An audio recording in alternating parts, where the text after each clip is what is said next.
করোনার কারণে এবার হচ্ছে না বই উৎসব, ভাবা হচ্ছে বিকল্প। ছুটি বাড়লো 14 নভেম্বর পর্যন্ত। শিক্ষা প্রতিষ্ঠান খোলার বিষয়ে আরও পর্যালোচনার পরামর্শ। ইউরোপের পর দেশেও আঘাত হানতে পারে করোনার দ্বিতীয় ঢেউ, প্রস্তুত সরকার, বললেন প্রধানমন্ত্রী। 8 ব্যক্তি ও 1 প্রতিষ্ঠান পেল স্বাধীনতা পুরস্কার। এবং বিকেএসপিতে রুদ্ধদ্বার অনুশীলনে বরাবরের মতো সুশৃঙ্খল ছিলেন সাকিব। নতুন উদ্যমে অলরাউন্ডারের ফেরার প্রত্যাশা।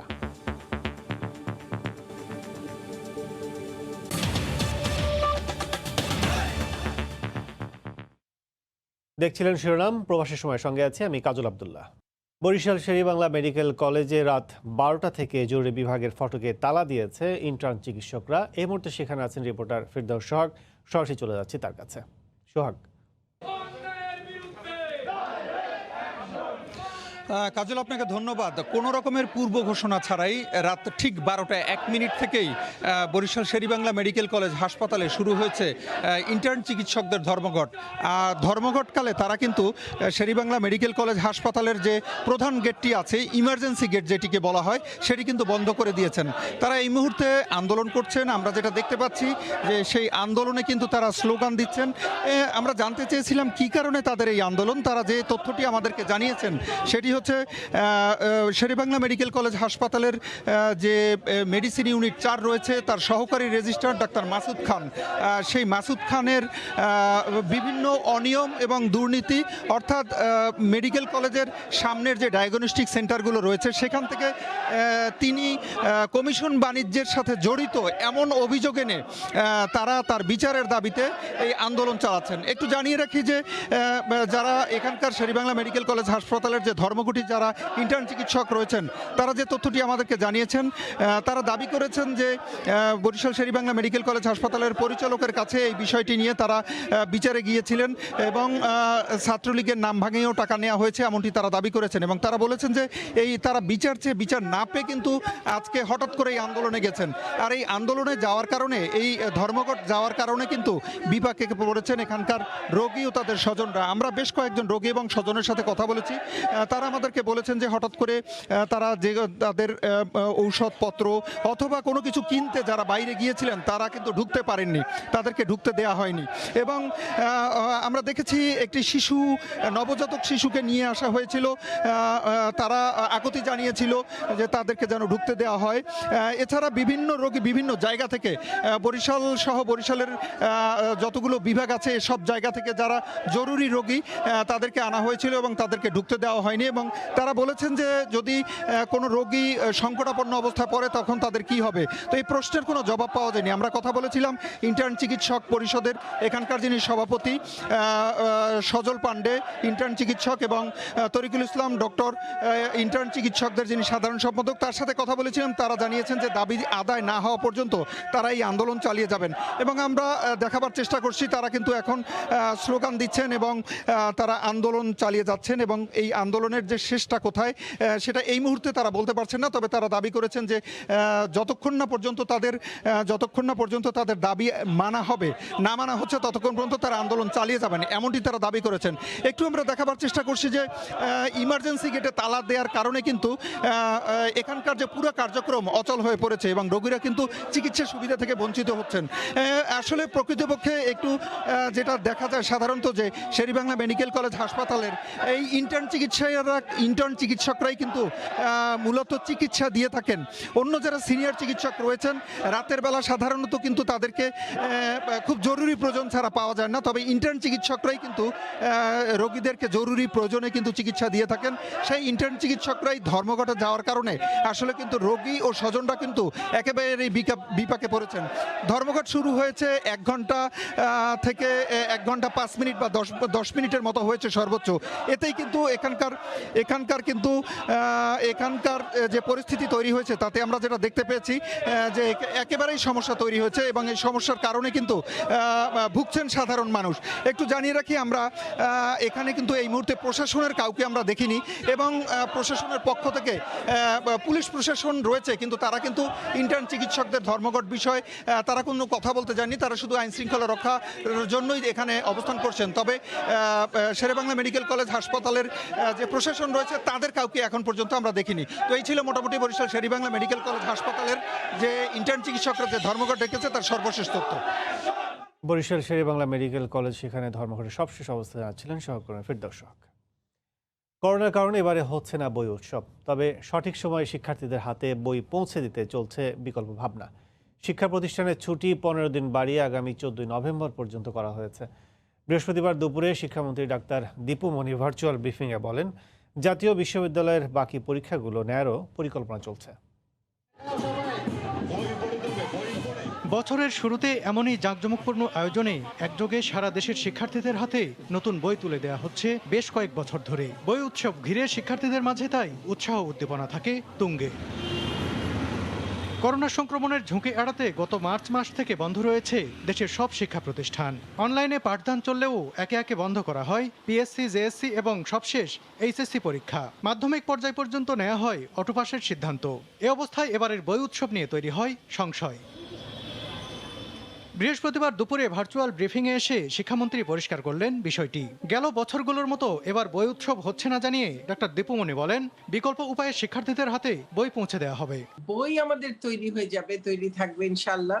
কিন্তু আমরা যেভাবে বই উৎসব করি, এই স্বাস্থ্য ঝুঁকির কারণে নিশ্চয়ই আমরা সেই রকম সমাবেশ করে শিক্ষার্থীদের হাতে তুলে দেয়া, সেটি আমরা করতে পারবো না। ব্রিফিংয়ে চলমান ছুটি 14 নভেম্বর পর্যন্ত বাড়ানোর ঘোষণা দেন শিক্ষামন্ত্রী। তবে জানিয়ে দেন, শিক্ষা প্রতিষ্ঠান খোলা নিয়ে চলছে নানান ভাবনা। নানান জিনিস আরো পর্যালোচনা করে দেখছি যে খুবই সীমিত পরিসরে কিছু খোলা যায় কিনা। স্কুল খোলার বিষয়ে মিশ্র প্রতিক্রিয়া শিক্ষার্থীদের। কেউ বলছেন ঘরবন্দি জীবন শেষে ফিরতে পারবেন বিদ্যালয়ের খোলা মাঠে, আবার কেউ বা ভুগছেন করোনা আতঙ্কে। কলেজে আসা যাওয়া না হওয়ার কারণে বা ভার্সিটিতে আসা যাওয়া না হওয়ার কারণে আমরা একটু পড়ালেখার থেকে পিছিয়ে পড়ে যাচ্ছি। সীমিত আকারে করলে যদি আমরা সামাজিক দূরত্ব মেনে চলেই আমরা ক্লাস করতে পারবো। আমরা তো স্কুলে যেতেই চাই, যদি করোনা ভাইরাসে আক্রান্ত করে এই ডরও তো আছে মনে। এদিকে প্রাথমিক বিদ্যালয়ের শিক্ষার্থীদের সমাপনী পরীক্ষা নেওয়া হবে না বলে বৃহস্পতিবার গণমাধ্যমকে জানান প্রাথমিক ও গণশিক্ষা প্রতিমন্ত্রী মোহাম্মদ জাকির হোসেন। সালাউদ্দিন সুমন, সময় সংবাদ, ঢাকা। করোনার দ্বিতীয় ঢেউ মোকাবিলায় সরকারের সব ধরনের প্রস্তুতি আছে জানিয়ে সবাইকে স্বাস্থ্যবিধি মেনে চলার আহ্বান জানিয়েছেন প্রধানমন্ত্রী শেখ হাসিনা। বৃহস্পতিবার সকালে রাজধানীর ওসমানী স্মৃতি মিলনায়তনে স্বাধীনতা পুরস্কার 2020 প্রদান অনুষ্ঠানে গণভবন থেকে ভার্চুয়ালি যুক্ত হয়ে বক্তব্য রাখেন প্রধানমন্ত্রী শেখ হাসিনা। তিনি বলেন, বিশ্বে মর্যাদা নিয়ে দাঁড়াতে দেশের উন্নয়নে কাজ করে যাচ্ছে সরকার। এবছর 8 জন বিশিষ্ট ব্যক্তি ও একটি প্রতিষ্ঠানকে প্রধানমন্ত্রীর পক্ষ থেকে পুরস্কার তুলে দেন মুক্তিযুদ্ধ বিষয়ক মন্ত্রী। স্বাধীনতার মাস মার্চে বৈশ্বিক মহামারী আঘাত হানে বাংলাদেশে। স্থগিত হয়ে যায় স্বাধীনতা দিবসের কর্মসূচি সহ দেশের সর্বোচ্চ রাষ্ট্রীয় বেসামরিক পুরস্কার স্বাধীনতা পদক প্রদানও। বৃহস্পতিবার সকালে রাজধানীর ওসমানী স্মৃতি মিলনায়তনে গুণী ব্যক্তিদের দেয়া হলো সেই স্বীকৃতি, যেখানে গণভবন থেকে ভার্চুয়ালি যুক্ত হন সরকার প্রধান শেখ হাসিনা। অনুষ্ঠানে এবছর 8 জন বিশিষ্ট ব্যক্তি ও একটি প্রতিষ্ঠানকে প্রধানমন্ত্রীর পক্ষ থেকে পুরস্কার তুলে দেন মুক্তিযোদ্ধা বিষয়ক মন্ত্রী আ.ক.ম মোজাম্মেল হক। এই সময় প্রধানমন্ত্রী বলেন, 75-এর পর বিশ্ব দরবারে বিজয় জাতি হিসেবে সম্মান হারায় বাঙালি। আমরা তো মুক্তিযুদ্ধে বিজয়ী জাতি, তো বিজয়ী জাতি কেন আমরা অন্যের কাছে হাত পেতে চলবো, মাথা নিচু করে চলবো? 75-এর পর আমরা সেই সম্ভাবনা এবং অধিকারটা হারিয়েছিলাম, কিন্তু সেটা আবার পুনরুদ্ধার করে আমরা এই বাংলাদেশকে আবার গড়ে তুলতে চাচ্ছি। করোনা সংকট মোকাবেলায় সরকারের নেয়া নানা পদক্ষেপের কথা জানিয়ে শেখ হাসিনা বলেন, দ্বিতীয় ঢেউ মোকাবেলায় সব ধরনের প্রস্তুতি আছে সরকারের। আবার নতুনভাবে এই প্রাদুর্ভাব দেখা গেছে ইউরোপে যখন আসে এর ধাক্কাটা আমাদের দেশেও আসে। আমরা এখন থেকে তৈরি হচ্ছি, বিভিন্নভাবে আমরা ব্যবস্থা নিচ্ছি, প্রত্যেকটা জেলা হাসপাতালকে আমরা প্রস্তুত রাখছি। এছাড়া মহামারীতে দেশের অর্থনীতি সহ উন্নয়ন বাধাগ্রস্ত হলেও তা কাটিয়ে উঠতে সরকার কাজ করছে বলেও জানান প্রধানমন্ত্রী। ফেরদৌস লিপি, সময় সংবাদ, ঢাকা। নিষেধাজ্ঞার সময়ও বিকেএসপিতে রুদ্ধদ্বার অনুশীলনে সুশৃঙ্খল ও নিবেদিত ছিলেন সাকিব আল হাসান। আগামীতে আন্তর্জাতিক ক্রিকেট মঞ্চে নতুন এক সাকিবের দেখা মিলবে বলে বিশ্বাস গুরু নাজমুস আবিদিন ফাহিমের। নিষেধাজ্ঞার সময়ে বিকেএসপিতে সাকিবের অনুশীলন কেমন ছিল তাই জেনেছেন হুমায়ুন কবির রোজ। শাস্তি, আর কোনো ধরনের ক্রিকেট খেলতে পারবেন না। তাহলে 1 বছর নিজেকে ফিট রাখবেন কি করে? সময় যে ঘনিয়ে আসছিল, এমন সময় সাকিব বেছে নেন তার প্রিয় ক্রীড়া শিক্ষা প্রতিষ্ঠান বিকেএসপি। শ্রীলঙ্কা সিরিজ সামনে রেখে কঠোর গোপনীয়তায় নিরন্তর নিজেকে প্রস্তুত করেছেন। নিষেধাজ্ঞার দিনগুলোতে কিভাবে নিজেকে প্রস্তুত করেছেন সাকিব? সমর্থকদের কৌতূহলী মন জানতে চেয়েছে বারবার। পারলে তো কেউ বিকেএসপির দেয়াল ফুটো করে দেখতে চেয়েছিল কি উপায়ে সাকিব প্রস্তুতি নিচ্ছেন। অনুশীলনের ছবিগুলোতে অক্লান্ত পরিশ্রমী সাকিবের দেখা মিলেছে। কখনো রানিং ট্র্যাকে, কখনো সুইমিং পুলে নিজের ফিটনেস ফিরে পাওয়ার যুদ্ধ করে গেছেন সাকিব আল হাসান। সপ্তাহে 5 দিন এভাবে অক্লান্ত পরিশ্রম করেছেন মিস্টার 75। দীর্ঘ 1 মাস পরিবারে স্ত্রী আর প্রিয় 2 সন্তান যুক্তরাষ্ট্রে রেখে বিকেএসপিতে একাকী, একাগ্র আর নিষ্ঠার গল্প লিখে গেছেন একজন সাকিব আল হাসান। সবকিছুই কাছ থেকে দেখেছেন আর দিক নির্দেশনা দিয়েছেন সাকিবের গুরু নাজমুল আবেদিন ফাহিম। তার বিশ্বাস, আগামীতে নতুন এক সাকিবকে দেখবে ক্রিকেট বিশ্ব। সবাই মিলে যে কাজটা করেছে তাতে সত্যিকার অর্থে আমি বলবো যে আমরা পরে টেস্ট করে দেখেছি, আমরা ওকে মাঠেও দেখেছি, ওর ফিটনেসে যথেষ্ট উন্নতি হয়েছে এবং আমার ধারণা খেলা ছাড়ার আগে ওর ফিটনেসের যে অবস্থা ছিল এখন হয়তো তার চেয়ে একটু বেটার হবে। শুধু নিজের ব্যাটিং বা বোলিং নিয়ে সে চিন্তা করে না, সামগ্রিক অর্থে সামগ্রিক বিষয় নিয়ে চিন্তা করে এবং it's a very good sign. কারণ বড় খেলার হতে গেলে কিন্তু শুধু নিজের মধ্যে সীমাবদ্ধ থাকলে হয় না, নিজেকে ছাড়িয়ে যেতে হয় এবং সেটা সেটা করতে পেরেছে বলেই সে বড় খেলোয়াড়। এই যে ব্যাট হাতে 22 গজের সাকিব, বিকেএসপির অনুশীলনের মঞ্চেও নাকি 8-10টা আন্তর্জাতিক ম্যাচের মতোই ছিলেন আপসহীন। শট সিলেকশন থেকে শুরু করে ডিফেন্স সবকিছুতেই ছিলেন ব্যাটসম্যান সাকিব নিখুঁত। বোলিং মার্ক থেকে ডেলিভারি সবকিছুতেই পরিপক্ক এক সাকিবের দেখা মিলেছিল। 1 মাস আগের যে ছবিগুলো আপনারা দেখছেন টেলিভিশনের পর্দায়, আর কদিন পরই এই সাকিব আবারও লাল সবুজের জার্সি গায়ে ফিরবেন প্রাণবন্ত রূপে। হুমায়ুন কবির রোজ, সময় সংবাদ, ঢাকা। স্বাস্থ্য অধিদপ্তরের হিসেবে করোনায় আক্রান্ত হয়ে দেশে বৃহস্পতিবার দুপুর পর্যন্ত 24 ঘন্টায় 25 জন মারা গেছেন। নতুন শনাক্ত হয়েছেন 1681 জন। এনে দেশে মোট রোগীর সংখ্যা 4,04,760 জন।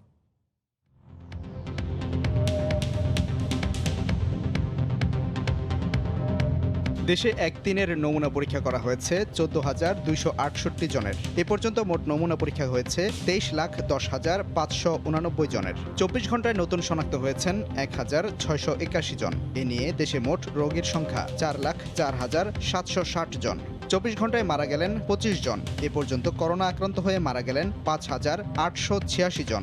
করোনা থেকে 24 ঘন্টায় সুস্থ হয়েছেন 1,548 জন। এ পর্যন্ত সুস্থ হয়েছেন 3,21,281 জন। ব্যাপারীরা সরবরাহ না করায় চট্টগ্রামের সবচেয়ে বড় আলুর আড়ত রিয়াজউদ্দিন বাজারে বেচা বিক্রি বন্ধ করে দিয়েছেন ব্যবসায়ীরা। জেলা প্রশাসনের অভিযানে বেঁধে দেওয়া দামে ব্যাপারীরা আলু দিতে পারছেন না আড়তে, তাই লোকসানের কারণে তারা এই সিদ্ধান্ত নিয়েছেন। এদিকে এর প্রভাবে খুচরা বাজারে বেড়ে গেছে আলুর দাম। নুরজামাল আতিকের ক্যামেরায় শফিকুল আলমের রিপোর্ট। আড়তে আড়তে তালা ঝুলানো, কোনো আড়তে নেই আলু, তাই অনেকটা অলস সময় পার করছে শ্রমিক ও ব্যবসায়ীরা। দেশের নানা এলাকা থেকে ব্যাপারীরা আলু না আনায় বেচাকেনা বন্ধ রিয়াজউদ্দিন বাজারের আড়তে। মাল এখানে আনতেছে না বিধায় আমরা এখানে কোনো মাল পাচ্ছি না, কারণ আমাদের ব্যবসা এখন একদম দেউলের মতো হয়ে গেছে। এখানে ম্যাজিস্ট্রেট পাঠানোতে বারে বারে জরিমানা করার কারণে গিয়ে ব্যাপারীরা এখানে ভয়ে মাল দিচ্ছে না। একবার টোটালে খালি একবার আজকে আর দু একদিন যদি এইভাবে থাকে একটা শ্রমিকও থাকবে না, সব চলে যাবে। কোল্ড স্টোরে যারা আলু রেখে দাম বৃদ্ধি করে বাজারকে অস্থিতিশীল করছে, সেখানে অভিযান পরিচালনা করে আমাদের এই চট্টগ্রাম রিয়াজউদ্দিন বাজারের ঐতিহ্য বাহী রিয়াজউদ্দিন বাজারকে ওনারা আজকে ভাবমূর্তি সুনাম নষ্ট করতে। ব্যাপারীরা বলছেন মুন্সিগঞ্জ সহ দেশের বিভিন্ন হিমাগার থেকে আলু কিনতে হয় 36 থেকে 38 টাকা কেজি, কিন্তু আড়তদাররা চায় 30 টাকায়, তাই আলু আনছেন না তারা। খরচ আছে ধরেন কেজি প্রতি 3 টাকা, সেই হিসাবে আলু আন না আমাকে লস হয় 7-8 টাকা কেজিতে। কৃষকের থেকে আমাকে কিনা নিতে হয় 36 টাকা 37 টাকা কেজি, কৃষকের কমে বিক্রি করে না। এদিকে আলুর সংকটের প্রভাব পড়েছে খুচরা বাজারে। দেশি আলু 50 আর এটা হলো 45। আমরা আনতেছি দাম বেশি করে, কারণ 2 টাকা বেশি করে আমরা বেচতেছি আর কি। সরকার নির্ধারিত 30 টাকা দামে আলু বিক্রি যাচাই নেমে ব্যবসায়ীদের জরিমানা করে জেলা প্রশাসনের ভ্রাম্যমাণ আদালত। এরপর ব্যাপারীরা আলু না আনায় সংকটে বন্ধ হয়ে যায় বেচাকেনা। শফিকুল আলম, সময় সংবাদ, চট্টগ্রাম। এদিকে করোনার দ্বিতীয় দফার সংক্রমণ রোধে দক্ষিণ আফ্রিকায় প্রবেশে রেড লিস্টে বাংলাদেশ। এতে দেশে অবস্থান করা কয়েক হাজার প্রবাসী বাংলাদেশি দেশটিতে ফিরতে পারছেন না। চাকরি হারানোর শঙ্কায় পড়েছেন অনেকে। দক্ষিণ আফ্রিকা থেকে মিজানুর রহমান রাসেলের রিপোর্ট।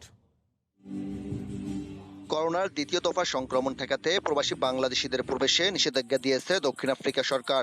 সম্প্রতি দেশটির হোম অফিস রেড লিস্টে বাংলাদেশকে অন্তর্ভুক্ত করেছে। সরকারি এই সিদ্ধান্তে নতুন করে বাংলাদেশের নাম ওঠায় হতাশ প্রবাসীরা। করোনার কয়েক মাস আগে দেশে আসছিলাম, হঠাৎ করে ফ্লাইট বন্ধ হয়ে যাওয়ায় 11 মাস যাবৎ দেশে আটকে আছে। এদিকে ভিসার মেয়াদ শেষ হয়ে যাচ্ছে, পাশাপাশি আমাদের চাকরিও চলে গেছে। দেশে বেকার থেকে সংসার চালাতে যথেষ্ট হিমশিম খাচ্ছি। জানি না কবে আবার ফ্লাইট চালু হবে। ব্যবসায় লোকসান ও চাকরি হারানোর শঙ্কায় উদ্বেগ উৎকণ্ঠায় অনেকেই। দীর্ঘদিন ধরে ব্যবসা বাণিজ্যে অনুপস্থিত থাকায় নিজে আর্থিকভাবে অনেক লোকসান গুনতে হচ্ছে। তাই এভাবে চলতে থাকলে আমরা অচিরেই নিঃস্ব হয়ে যাব। প্রবেশ নিষেধাজ্ঞা প্রত্যাহারে বাংলাদেশের পররাষ্ট্র মন্ত্রণালয় ও দক্ষিণ আফ্রিকা নিযুক্ত হাইকমিশনের হস্তক্ষেপ চেয়েছেন ভুক্তভোগী প্রবাসীরা। সম্প্রতি দক্ষিণ আফ্রিকায় প্রবেশে রেড লিস্টের তালিকায় বাংলাদেশের নাম আসায় বহুমুখী সমস্যা পড়বেন আসতে না পারা ভুক্তভোগী প্রবাসী বাংলাদেশিরা। মিজানুর রহমান, সময় সংবাদ, দক্ষিণ আফ্রিকা। করোনা পরবর্তী অর্থনৈতিক সংকট কাটিয়ে উঠতে সংযুক্ত আরব আমিরাতে নতুন নতুন বিনিয়োগ শুরু করেছেন প্রবাসী বাংলাদেশিরা। বর্তমান পরিস্থিতিতে অর্থনৈতিক গতিশীলতা ফিরিয়ে আনতে যেভাবে বাংলাদেশিরা নিজেদের উদ্যোগে কৌশলী হয়ে বিনিয়োগ করছেন তা সত্যি প্রশংসনীয়। সংযুক্ত আরব আমিরাতে দেরা দুবাইয়ে বাংলাদেশি মালিকানাধীন একটি রেস্টুরেন্টের উদ্বোধনকালে কথা বলেন বাংলাদেশ দূতাবাসের কমার্শিয়াল কাউন্সিলর কামরুল ইসলাম। এ সময় উপস্থিত ছিলেন শ্রম সচিব ফকির মোনার হোসেন, প্রতিষ্ঠানটির ব্যবস্থাপনা পরিচালক নাসির আহমেদ সহ আরও অনেকে।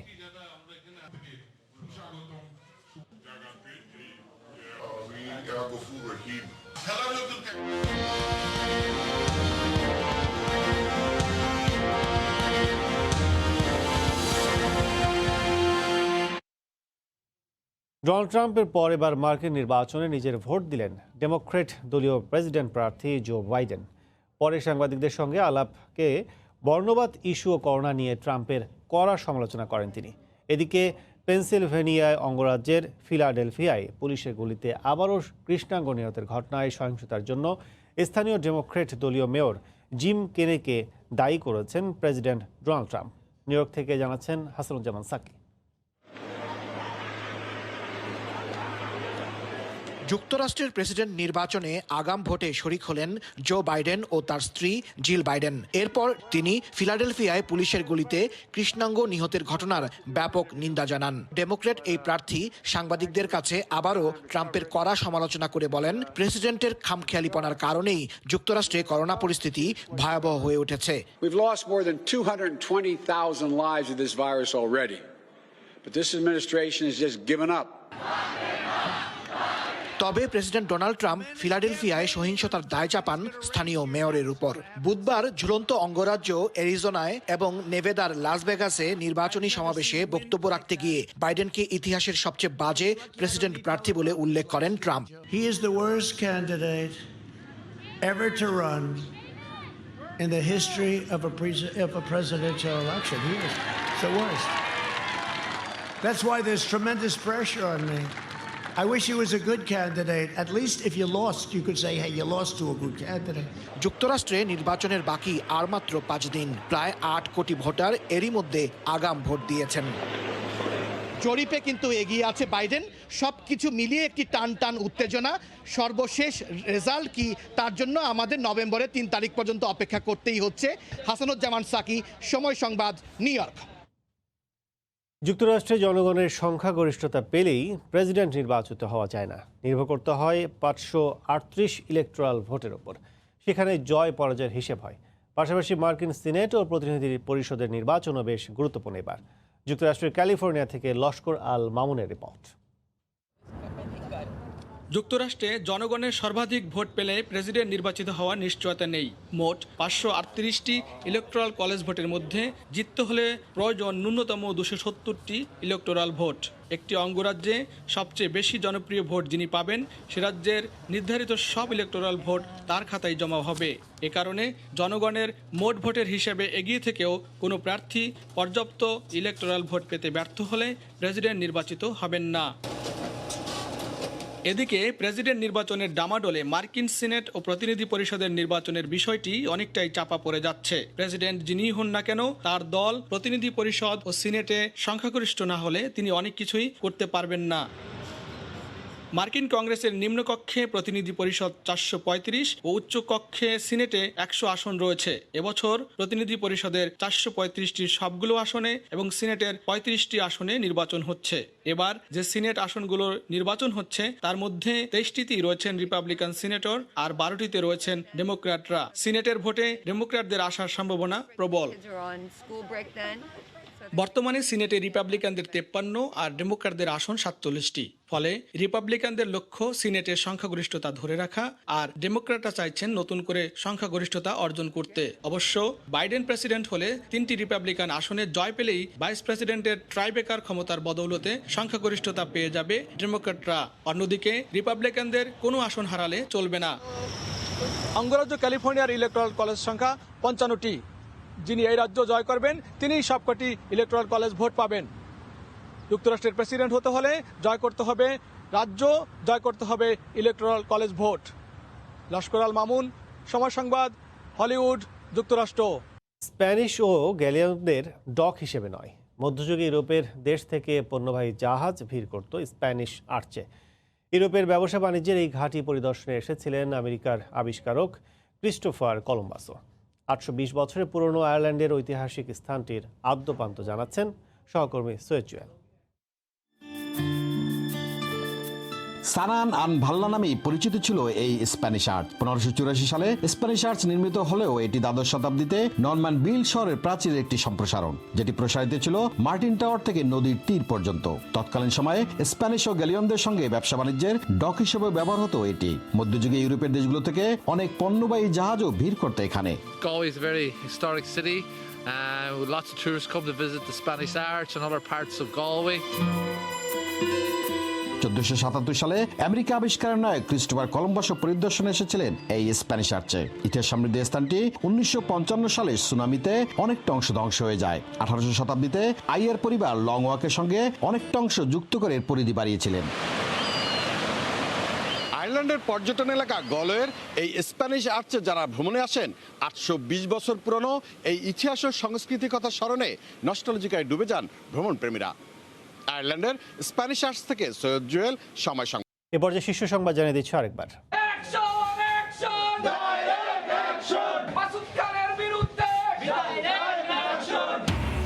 বরিশাল শেরেবাংলা মেডিকেলের জরুরি বিভাগের ফটকে মধ্যরাতে তালা। সহকারী রেজিস্ট্রারের কমিশন বাণিজ্যের প্রতিবাদে ধর্মঘটে ইন্টার্ন চিকিৎসকরা, ব্যাহত সেবা। করোনার কারণে এবার হচ্ছে না বই উৎসব, ভাবা হচ্ছে বিকল্প। ছুটি বাড়ল 14 নভেম্বর পর্যন্ত। শিক্ষা প্রতিষ্ঠান খোলার বিষয়ে আরও পর্যালোচনার পরামর্শ।